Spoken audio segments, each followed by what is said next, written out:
Аз намхан далайн цаасгүй худалдааг хөнгөвчлөх ерөнхий хэлэлцээр. Энэхүү видеонд ерөнхий хэлэлцээрийн агуулга болон тус хэлэлцээрт хэрхэн нэгдэн орох тухай мэдээлэл хүргэхийг зорилоо. Та бүхний харж байгаачлан энэхүү ерөнхий хэлэлцээр нь оршил хэсэг 25 зүйлээс бүрдэх бөгөөд оршил хэсэгт хэлэлцээрийн үндэслэл агуулгыг тайлбарласан.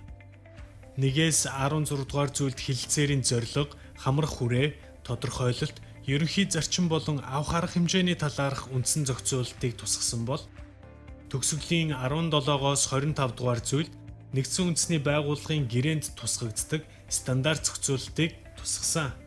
Ерөнхий хэлэлцээрийн текст урт биш учраас та бүгдийг хэлэлцээрийг бүрэн ихээр нь уншиж танилцсан гэдэгт итгэлтэй байна. Энэ удаа хэлэлцээрийн зорилгын тухай 1-р зүйлээс эхлээд зарим үндсэн зохицуулалтыг онцлон тайлбарлая.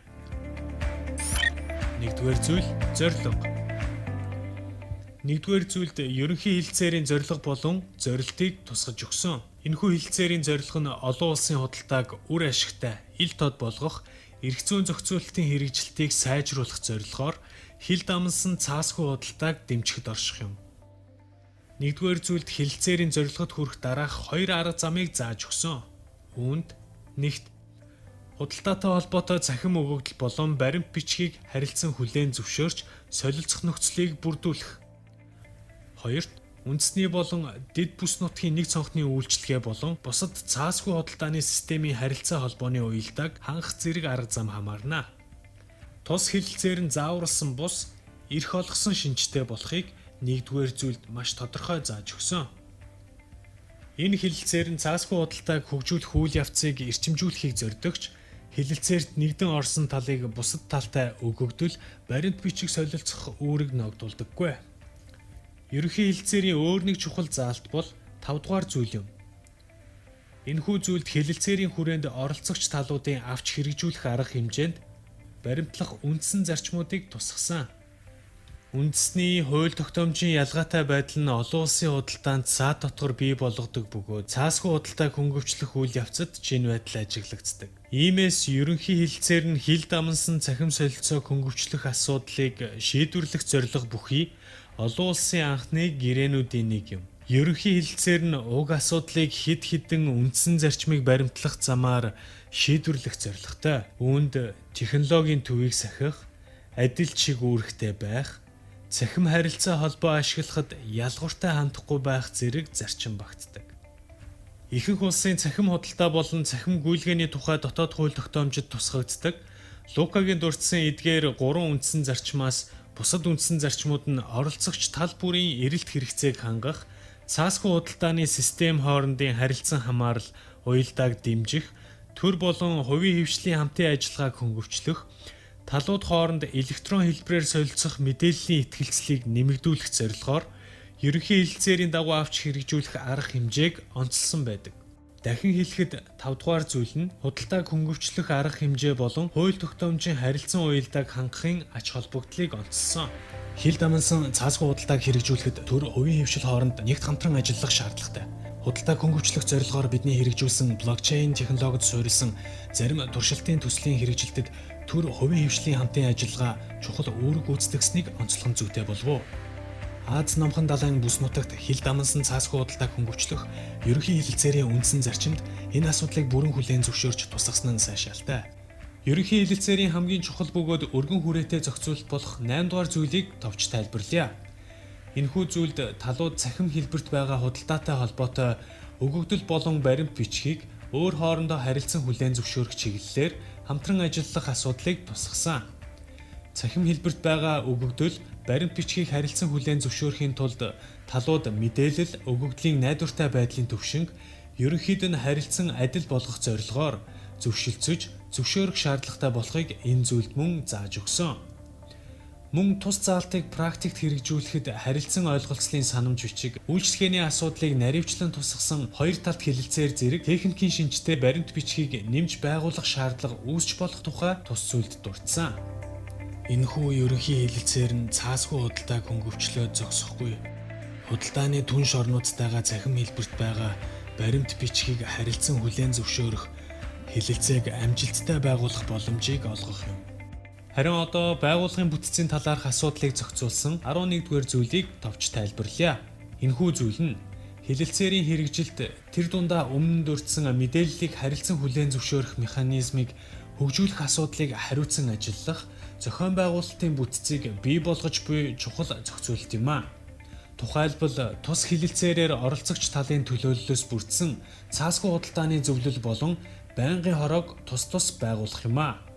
Эдгээр нэгжин хэлэлцээрийн хүрээнд хийгдэх бүхий л ажлыг удирдан ажиллах бөгөөд гишүүн улсын хувьд тэргүүлэх ач холбогдол бүхий зорилт болон хамтран хэрэгжүүлэх арга хэмжээг тодорхойлно. Зарчмын хувьд эдгээр нэгжид орж ажиллах үндэсний төлөөлөл нь ерөнхий хэлэлцээрийн 6 дугаар зүйлийн дагуу нэр дэвшүүлсэн үндэсний хорооноос сонгогдох магадлалтай. Үндэсний түвшинд цаасгүй худалдааны хороог тусад нь байгуулалтгүйгээр дэлхийн худалдааны байгууллагын худалдааг хөнгөвчлөх хэлэлцээрийн хэрэгжилтийг хариуцсан ажилдаг худалдааг хөнгөвчлөх үндэсний хороо эсвэл худалдааны нэг цонхны хороо зэрэг үйл ажиллагаа явуулж буй хороодод цаасгүй худалдаатай холбоотой чиг үүргийг хариуцуулан ажиллах нь илүү оновчтой юм а. Бангладеш улс энэхүү хэлэлцээрт гарын үсэг зурсан анхны улс болсон бөгөөд хэлэлцээрийг сойрхон батлах дотоодын процедурыг гүйцэтгэж байна. Тус улс нь хэлэлцээрийн ач холбогдол үр ашгийг ойлгож, цаасгүй худалдааг хэрэгжүүлэхэд тулгарч буй техникийн болон эрх зүйн орчны олон саад бэрхшээлийг үл харгалзан, энэхүү хэлэлцээрийн хүрээнд өөрсдийн чадварыг бэхжүүлэх чиглэлээр оролцогч бусад талуудтай хамтран ажиллах боломжийг эрэлхийлэн ажиллаж байна.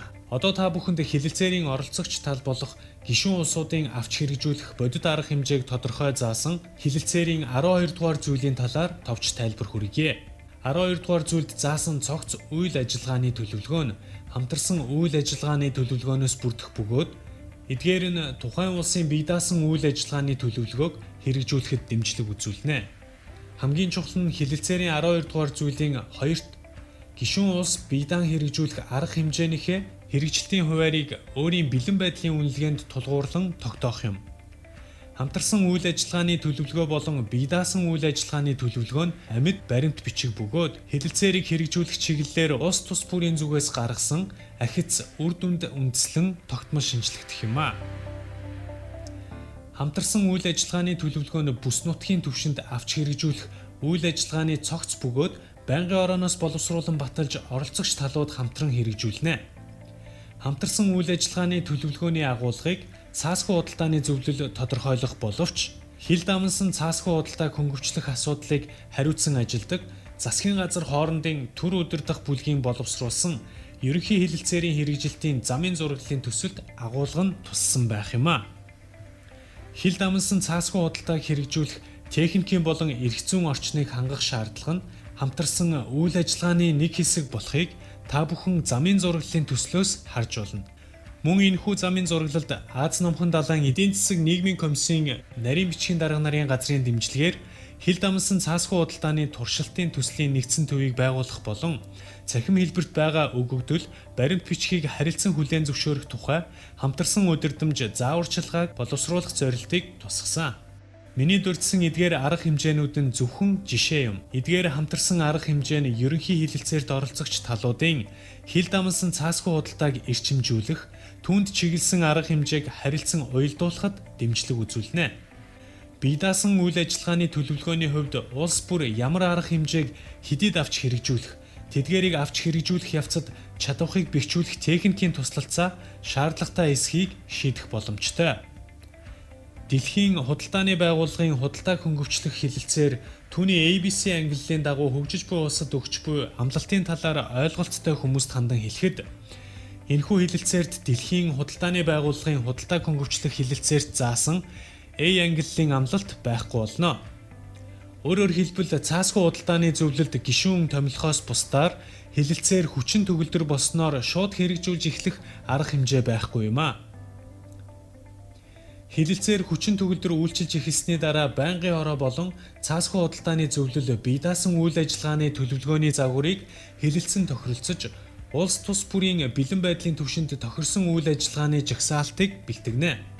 Төр удирдах зөвлөлөөс боловсруулсан бие даасан төлөвлөгөөний загварыг ашиглаж болно.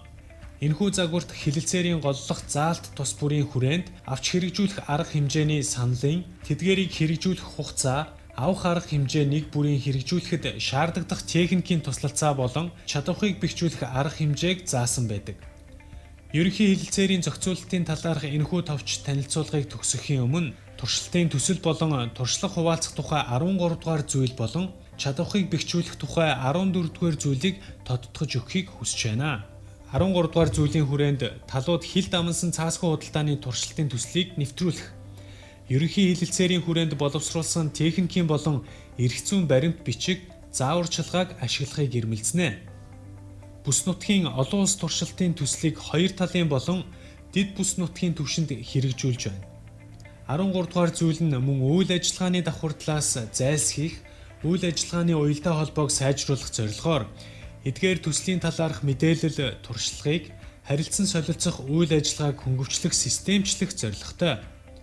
Хил дамнасан цаасгүй худалдааг үе шаттайгаар хэрэгжүүлэх, тасралтгүй суралцах шаардлагатайг хүлээн зөвшөөрч 13 дугаар зүйлд нийцүүлэн чадварыг бэхжүүлэхэд чиглэсэн зохицуулалтыг 14 дугаар зүйлд тусгасан. Энэ зүйлийн дагуу ерөнхий хилэлцээрийн оролцогч талууд болох нэн буурай хөгжилтэй улс болон далайд гарцгүй хөгжиж буй улсаас ирүүлсэн техникийн болон чадварыг бэхжүүлэх туслалцаа хүссэн хүсэлтийг онцгойлон анхаарна. Ямар ч үед ерөнхий хилэлцээрд нэгдэн орох замаар цаасгүй худалдааг хэрэгжүүлэх тухай улс төрийн үүрэг амлалтаа өндөр түвшинд илэрхийлсэн улс энэ чиглэлээр техникийн туслалцаа авах боломж нь илүү их нэмэгдэх юм а. Энэ хүрээнд ерөнхий хилэлцээрийн агуулгын талаарх танилцуулгыг өндөрлөё. Гэвч та бүхнээс хилэлцээрийг бүрэн ихээр нь уншиж танилцахыг хүсье. Үндэсний бодлогын хүрээг тодорхойлсон 6 дугаар зүйл, нэгд сонгохны системийн бүтцийг хөгжүүлэх тухай 7 дугаар зүйл, олон улсын стандартын тухай 9 дугаар зүйл, цаасгүй худалдааг хүлээн зөвшөөрсөн бусад эрх зүйн баримт бичгийн тухай 10 дугаар зүйл зэрэг бусад чухал зохицуулалт та бүхэнд сонирхолтой байх болов. Ерөнхий хилэлцээр нь хил дамнасан цаасгүй худалдааг хэрэгжүүлэх боломжийг хөгжиж буй улсуудад олгоход чиглэгдсэн бөгөөд хилэлцээрд нэгдэн орохын өмнө дотоодын хууль тогтоомжид аливаа нэмэлт өөрчлөлт оруулах шаардлагагүй юм а. Ерөнхий хилэлцээр хэмээн тодтгон нэрлэсний учир нь хилэлцээрд үндсэн зарчмын асуудлыг тусгасан бөгөөд талууд заавал дагаж мөрдөх үүрэг бүхий эрх зүйн болон техникийн наривчилсан зохицуулалтыг тусгаагүйд оршиж байгаа юм. Хилэлцээр хүчин төгөлдөр боломгц талууд ерөнхий хилэлцээрийн зорилгод хүрэхэд тэргүүлэх ач холбогдол бүхий үйл ажиллагааг хамтран тодорхойлох юм. Ерөнхий хилэлцээр нь нэгдсэн үндэсний байгууллагын ерөнхий нарийн бичгийн дарга нарын газарт хадгалагдах, нэгдсэн үндэсний байгууллагын гэрээ тул оролцогч тал хилэлцээрт нэгдэн орсон эсвэл соёрхон баталсан тухай батламж жуух бичгийг Нью-Йорк хотноо байрлах нэгдсэн үндэсний байгууллагын эрх зүйн албанд хөргүүлнэ. Энэхүү батламж жуух бичиг нь төрийн тэргүүн, засгийн газрын тэргүүн, эсвэл гадаад харилцааны сайдын гарын үсэг зурсан товч албан загтал байдаг. Улс бүр батламж жуух бичгийг үйлдэхийн өмнө олон нийтийн хилэлцүүлэг явуулах, холбогдох байр суурийг засгийн газрын хуралдаанаар хилэлцүүлэн батлуулах зэрэг дотоодын процедуртай байдаг. Хилэлцээрийн зааварласан бус боломжийг нээж өгсөн онцлог шинжийг харгалзан уг хилэлцээрт нэгдэн ороход парламентын зөвшөөрөл заавал шаардлагагүй боловч улс тус бүрийн дотоодын хууль тогтоомжоос шалтгаалan өөр зохицуулалттай байж болох юм а. Эцэст нь хэлэхэд энэхүү видео нь танд ерөнхий хилэлцээрийн талаар бодит мэдээлэл өгсөн гэдэгт найдаж байна. Хэрэв та бүхэн ерөнхий хилэлцээрийн талаар илүү дэлгэрэнгүй мэдээлэл авахыг хүсвэл нэгдсэн үндэсний байгууллагын Аз номхон далайн эдийн засаг нийгмийн комиссийн ерөнхий нарийн бичгийн дарга нарын газартай холбогдох эсвэл манай цахим хуудсанд зочлохыг хүсье. Та бүхэнд баярлалаа. Ерөнхий хилэлцээрийн талаар илүү дэлгэрэнгүй мэдээллийг дараах цахим хуудаснаас авах нь